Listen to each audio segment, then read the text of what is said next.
계속해서 우리는 전도에 대해서 사도행전이라는 책은 전도와 선교하는 그런 관계에 드는 책이죠. 그런 내용을 같이 나누고자 합니다. 여러분 그 PTSD라고 들어보셨죠? PTSD, 유상 후 스트레스 장애 뭐 이런 뜻입니다. PTSD가 어떤 충격적인 사건을 경험한 다음에 그 충격파가 사라지지 아니하고 내 몸 안에 남아있어 가지고 내 육체적으로 정서적으로 계속해서 영향을 미치는, 그래서 그 어떤 신체적인 장애, 정서적인 장애, 어떤 심지어는 영적인 장애를 가져오게 하는 그런 증상, 증후군을 PTSD라고 합니다. 유상후 스트레스 증후군 이렇게 얘기하기도 해요. 그래서 이라크 전쟁은 오래전에 있었잖아요. 이라크 전쟁에 참전했던 미군이 참전해서 돌아온 미군이 지금도 그들은요 이라크 전쟁을 치르고 있어요. 자다가 말이죠 갑자기 벌떡 일어나가지고 막 그냥 총을 쏴대기도 하고 막 그렇게 지금 시달리고 있는 거죠. 이런 것이 일종의 유상후 스트레스 증후군. 특별히 어렸을 때 아주 유아기 시절에 또는 뭐 이 소년기 시절에 주위 사람들한테 받은 어떤 정신적인 충격이 어른이 돼서도 사라지지 않고 계속해서 그 사람의 정서에 또는 육체적인 것에 영향을 미쳐서 장애를 가져오게 하는 이런 것들을 우리는 PTSD라고 합니다. 고려 말때 얘기라고 합니다. 여러분 고려 말이면은 저쪽 북쪽에 있는 그 야만족들, 말갈 뭐 이런 족들이 이렇게 고려를 침범했을 때 우리 고려 군사들이 가서 그들을 격투하기도 했어요. 근데 한 30대 정도의 이 젊은 결혼한 어떤 젊은 남자가 그 토벌 작전에 참여를 했어요. 근데 아주 그 전쟁이 너무나 치열해가지고 자기 동료들이 죽는 모습을 많이 봤고, 다행히 이 사람은 살아가지고 이제 한양으로 개성으로 돌아왔어요. 개성으로 돌아와서 아내와 또 이렇게 살고 있는데, 이분이 전쟁을 마치고 왔지만 전쟁이 아직 안 끝난 거였어요, 이 사람에게. 그래가지고 극도의 우울증이 와가지고 밥도 못 먹고 잠도 못 자고 아내를 알아보지도 못하고요. 아내가 접근하면 접근 못하게 하고 가정생활이 잘 안 되는 것이죠. 이 아내가 너무 힘들어가지고 개성에서 유명하다는 그 의원을 찾아갔어요. 우리 남편이 이래저래 해서 전쟁에 참여했다가 돌아왔는데 그 뒤로부터는 완전히 사람이 변해가지고 밥도 안 먹고 저한테 아는 체도 않고 이거 사람이 아닙니다. 이거 어떻게 하면 됩니까? 무슨 좋은 약이 있습니까? 그랬더니 그 의원이 이렇게 처방을 내려줍니다. 방법이 제가 가지고 있는 이 한약으로는 방법이 없습니다. 그 사람을 치료할 방법이. 단지 제가 이 방법을 하나 알려드릴 테니까 이대로만 하시면 남편은 반드시 치료가 될 것입니다. 하면서 이 의원이 이 부인에게 제시한 방법이 뭐였냐면 이거였습니다. 개경 뒷산에 가서 올라가시면 운이 좋으면 호랑이를 만나게 될 것입니다. 그 호랑이 앞에 있는 호랑이 여기 주둥이에 있는 호랑이 그 수염 있지 않습니까? 그 수염을 뽑아다가 그것을 고아가지고 남편한테 먹이면 남편이 지금 병이 나을 것입니다. 이런 처방을 내려줘요. 여러분 얼마나 황당합니까? 근데 이 여인이 남편을 너무나 사랑한 나머지 알았어요. 내가 호랑이 수염 뽑아다가 고아가지고 우리 남편한테 먹여서 반드시 내가 살려야 되겠다는 그런 일념을 가지고 드디어 보따리를 싸가지고 산으로 들어갑니다. 이 여자가. 그런데 여러분 생각해보세요. 여러분 같으면 어떻게 하시겠어요? 호랑이 수염을 어떻게 뽑아요 이거요. 근데 한 가지 이 의원이 부탁한 거 있어요. 죽은 호랑이 수염은 효험이 없습니다. 죽은 호랑이의 수염을 뽑아다가 남편 고아 먹여봤자 효험이 없으니까 살아있을 때 그 살아있는 호랑이의 수염을 반드시 뽑아야 돼요. 이 여인이 1개월, 2개월, 3개월 그 호랑이가 지나갈 법한 그 길목에 서 있는 호랑이가 오지가 않아요. 6개월이 넘어가니까 드디어 호랑이의 그 으르렁 소리가 들리기 시작해요. 그래서 다 거기서 관찰하면서 호랑이가 지나가면 호랑이의 습성, 호랑이가 뭘 좋아하는가, 이런 것들 갖다가 연구를 하기 시작해요. 1년이 지났습니다. 드디어 이제 호랑이에 익숙해져가지고 호랑이가 와도 이 여인도 무서워하지 아니하고 호랑이도 이 여인을 잡아먹잖아요. 이 여인이 먹을 걸 잔뜩 가지고 호랑이 앞에 주면 호랑이가 그걸 먹어요. 근데 가끔 가다가 또 이렇게 음식을 주면 호랑이가 흐렁거리고 또 물을 것 같아요. 또 도망가기도 하고. 그렇게 또 1년이 지났어요. 2년이 지났습니다. 토탈. 3년째 되는 해 드디어 호랑이가 가까이 이렇게 있는데 호랑이를 먹을 걸 다 줬을 때 호랑이의 여기 이 부분 한번 시험 삼아서 한번 싹 이렇게 해봤더니 호랑이가 으르렁대지 않아요. 아, 됐다. 해가지고 계속해서 한 6개월 정도 더 음식을 주면서 3년 6개월, 한 2년 6개월 되는 그때쯤에서 이 여인이 결심을 해요. 내가 2년 7개월 되는 때 드디어 내 호랑이 수염을 뽑겠다. 2년 7개월 될 때 음식을 또 호랑이한테 주니까 호랑이가 으르렁거리지 않아요. 그리고 호랑이의 등을 쓰다니까 괜찮아요. 호랑이가 좋아해요. 드디어 싹 숨다가 이 앞으로 와서 여기 수염 부분에서 3개를 딱 뽑아요. 호랑이가 아무 얘기도 안 해요. 호랑이는 갔어요. 그 수염을 가지고 드디어 집으로 와서 그걸 고아가지고 남편한테 막여요. 남편이 정말 씻은 듯이 그 PTSD가 나아진 거예요. 여러분, 이 이야기가 좀 황당하게 들리기도 하지요. 이 이야기는 우리에게 어떤 교훈을 줄까요? 뭐를 시사할까요? 제가 만들어 놓은 얘기 아닙니다, 이거. 제가 만들어 놓은 얘기 아니에요. 고려시대에 전해오는 한 민담입니다.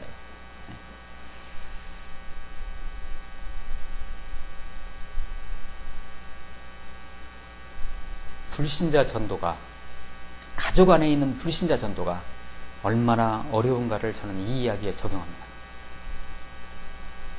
내 남편이, 내 아내가, 내 자식이 아직 예수님을 믿지 않고 있어요.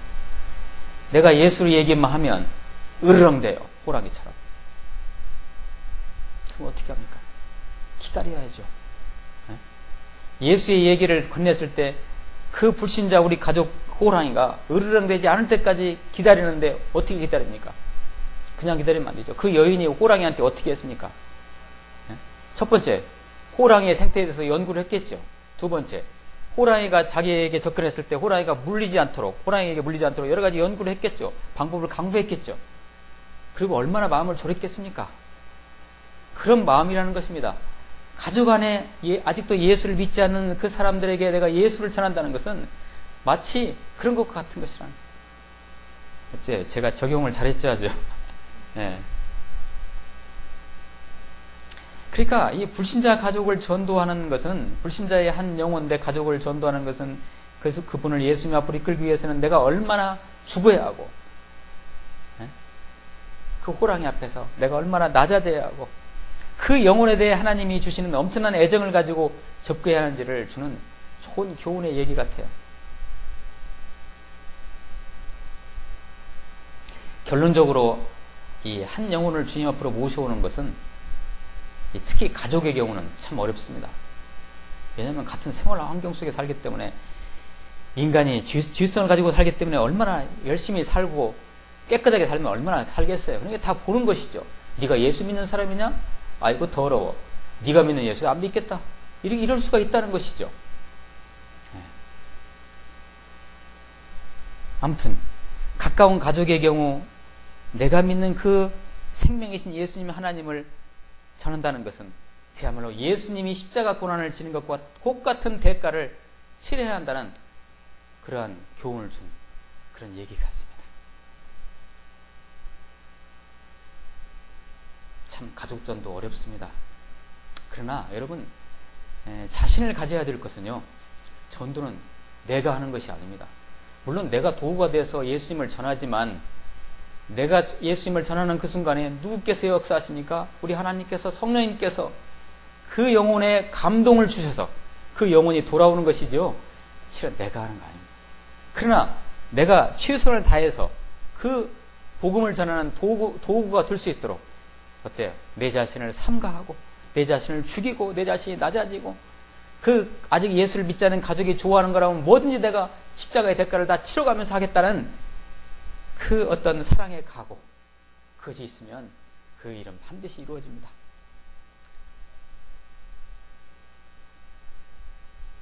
조금 전에 제가 말씀드린 것과 비슷한 것이지만, 같은 얘기지만, 정말 내가 가족 전도자로서의 서기 위해서는 여러분 먼저 기도하시고, 그리고 또 한 가지는 내가 예수 그리스도 안에서 똑바른 삶을 살아가는, 예수 그리스도가 살아계심의 어떤 증거를 내가 내 안에 가지고 있으면요, 반드시 예수는 전해집니다. 내가 입술을 열어서 예수 믿어야 돼, 여보. 응? 얘야, 너 예수 꼭 믿어야 돼. 하나님 꼭 믿어야 돼. 라고 말 안 해도요. 내가 먼저 예수 그리스도 안에서, 하나님 안에서 굳건히 서 있으면 그 자체가 전도지입니다. 그냥, 그 가족이 내가 그리스도 안에서 굳건히 서가는 모습을 보고, 와, 뭐길래 도대체 저 사람은, 우리 남편은, 우리 아내는 이렇게 멋진 삶을 살아갈까? 그 비밀이 뭘까? 궁금해 할 거 아닙니까? 그때 내 거는 빅카드는 뭐예요? 내 안에 예수님이, 내가 사는 것이 아니고 내 안에 있는 예수님이 나를 통해서 사시니까 내가 그래도 이렇게 당신보다 조금 나은 삶을 살아가는 거야. 나도 참 훌륭하지 못해. 깨끗하지 못해. 나도 참 죄인이야. 이렇게 할 때요, 그 상대방이 감동 않겠습니까? 그러면요, 나오지 말하게도 교회 때 같이 나갑니다. 나 당신이 믿는 예수 나도 믿어볼래. 그런 거죠. 네?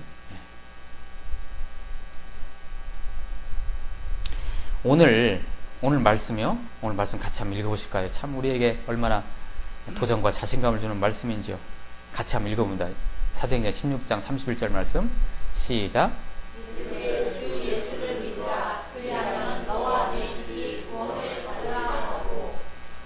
예, 아멘. 예. 제가 이 배경 설명을 드리기에는 조금 시간이 모자란 듯 하니까요.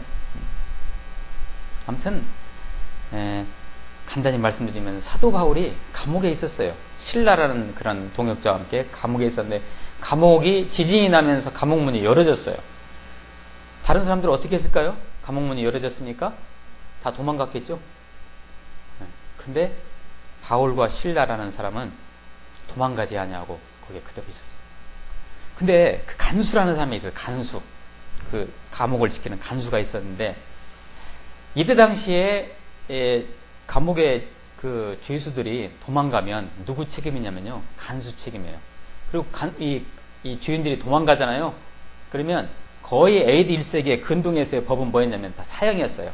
그러니까 죄인들이 다 도망가잖아요. 그러면 그 간수가 책임지고 사형을 당하는. 그러니 옥문이 열어져가지고 지진이 나서 벽의 문이 갈라지고 옥문이 열어져서 사람들이 다 도망가면, 주인들이 다 도망가니까 이 간수가 얼마나 놀랬겠어요. 놀라는 문제가 아니라 나는 죽었다 하고 땅바닥에 주저앉아가지고 절망하면서 땅을 치면서 울고 있었어요. 이 간수가. 그때 바울이, 신라가 울지 마시오. 죄인인 우리 둘이 여기 있지 않습니까? 우리 안 도망갔어요. 당신을 위해서 우리 안 도망갑니다. 그러니까 이 간수가 감동을 해가지고, 당신들이 도대체 누구요? 당신들 아까 찬양을 하던데 그 찬양하는 하나님이 누구요? 라고 물어봐요, 이 간수가. 그러니까 그때 사도 바울이 한 말씀이 바로 이 말씀입니다. 우리가, 다른 사람은 다 도망갔지만 우리가 왜 안 도망갔습니까? 무엇 때문에? 당신을 사랑하기 때문에. 그 사랑이 우리 안에 있는데, 그 사랑의 본체가 예수 그리스도인데 한번 믿어보실래요? 라고 하신 말씀이 이 말씀이에요. 다시 한번 읽어보실까요? 시작.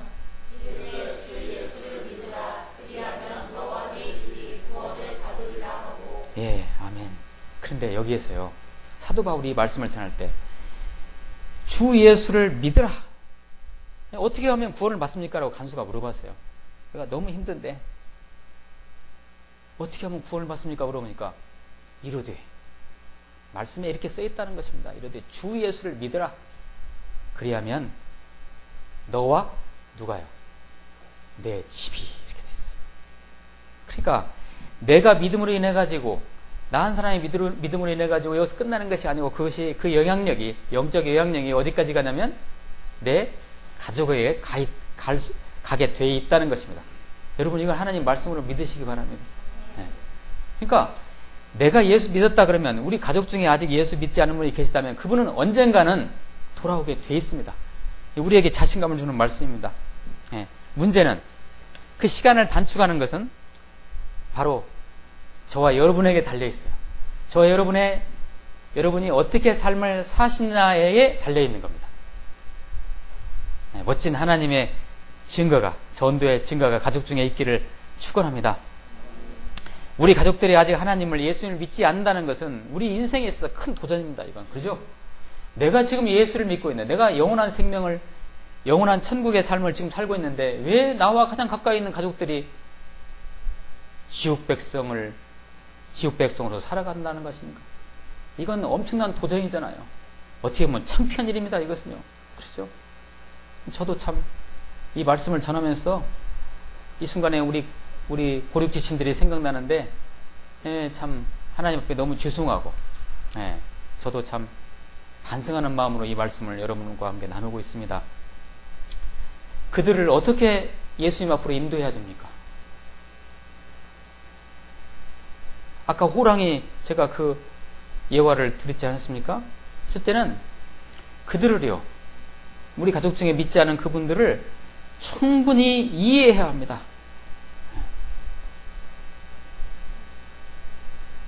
그 다음에는요, 내가 그분 앞에서, 또는 그 가족, 내 아들, 내 남편, 내 아내 앞에서 내가 온전히 죽으면 됩니다. 죽기는 참 어렵습니다. 그러나 조금 전에 말씀드렸다시피 성령께서 함께 하시면 죽어집니다. 죽기는 어렵지만 하나님이 함께 하시면 충분히 우리는 죽을 수가 있습니다. 내가 죽으면 됩니다. 하나님께서 나를 영원히 살리신 것은 분명히 오늘 말씀 그대로 우리 가족 중에 믿지 않는 분들을 주님 앞으로 인도하게 하기 위해서 먼저 우리에게 은혜를 주시고 예수님을 믿게 하신 것입니다. 이러한 사실을 망각하지 않으시기를 바랍니다. 올가을 우리 무드교회는 가족전도를 위한 좋은 생각을 영감 받아가지고 어떤 프로그램이 마련이 되면요, 그걸 가지고 우리 가족전도를 위해서 기도하면서 나가기를 소망합니다. 좋은 생각 있으시면, 좋은 아이디어 있으시면 저한테 주시기 바랍니다. 우리 하나님은 생명이십니다. 그 생명력을 가지고 우주를 창조하시고 그 위에 인간을 창조하시고 존재하게 하셨습니다. 우리 하나님이 인간에게 한번 주신 생명은, 이 부분을 잘 들으셔야 됩니다. 하나님이 우리 인간에게 부여하신, 그 영혼을 통해서 부여하신 그 생명은 결코 사라지지 않습니다. 그러니까 엄마의 뱃속에 잉태된 그 생명 있지 않습니까? 이것은요, 죽지 않습니다. 사라지지 않아요. 그러니까 태중에 있는 아기를 낙태하는 거 있지 않습니까? 그건요, 이건 성경적 영적으로 우리가 다시 한번 생각해 봐야 돼요. 죽지 않습니다. 둘 중에 하나예요. 천국 아니면 지옥입니다. 영원히 살아요. 한번 잉태된 생명은 영원히 사는데, 한쪽은 뭐요? 천국, 한쪽은 지옥. 둘 중에 하나예요.